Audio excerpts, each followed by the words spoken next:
4 октябрда Кыргызстанда парламенттик шайлоо өтөт.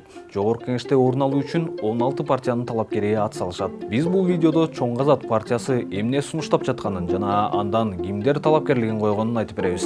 Жайдын башында соц тармактарда Чоң Казат кыймылынын мүчөлөрүнүн видеолору популярдуу боло баштаган. Бул видеолор курч жана популярдуу коомдук темаларга тийиштүү болгон. Коррупция, депутаттар менен жөнөкөй жарандардын ортосундагы социалдык ажырым жана бийликте дагы деле эски форматтагы саясатчылардын көп экендиги тууралуу.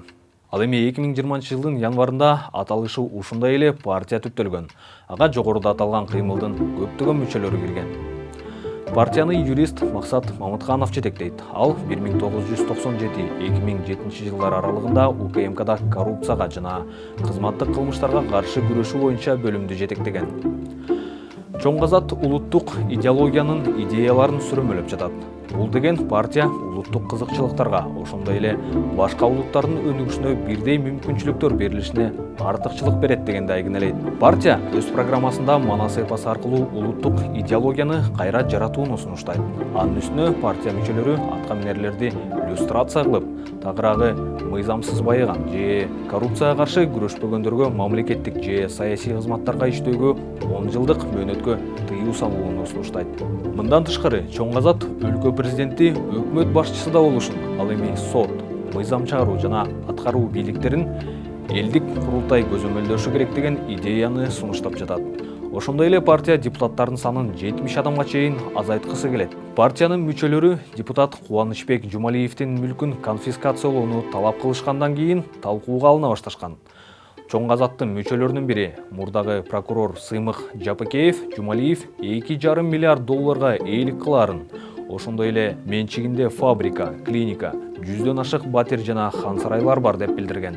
Ал эми Жумалиев куран кармап коррупциялык схемаларга аралашпаганын айткан. Анткени менен Финпол анын мүлкүн текшере баштаган. Ал эми журналисттер Жумалиев, Жубай экөө 50 фирмага тиешеси бар экенин аныкташкан. Ушул жаңжалдан улам парламенттин айрым депутаттары кыймылга кызыга баштап, коррупционерлерден урдалгандарды тартып алыш керек деген чакырыктарды коомдун тынчын алат деп эсептешкен.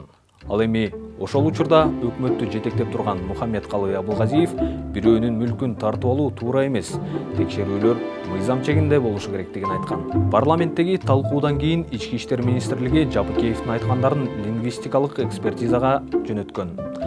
Эксперттердин корутундусу Жапыкеевдин сөздөрүндө массалык акцияларга чыгууга, жигердүү аракеттерге жана жарандардын үстүнөн зомбулукка чакыруу бар деген бүтүм чыгарган.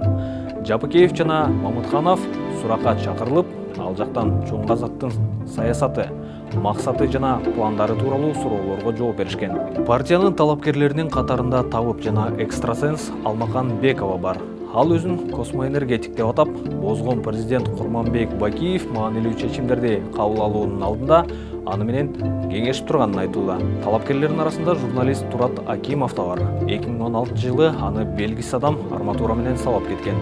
Акимов окуяны саясий буйрутма деп атап, аны өз ишмердиги менен байланыштырган.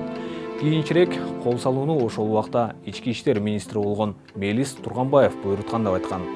Албетте, Турганбаев бул айыптоону четке каккан.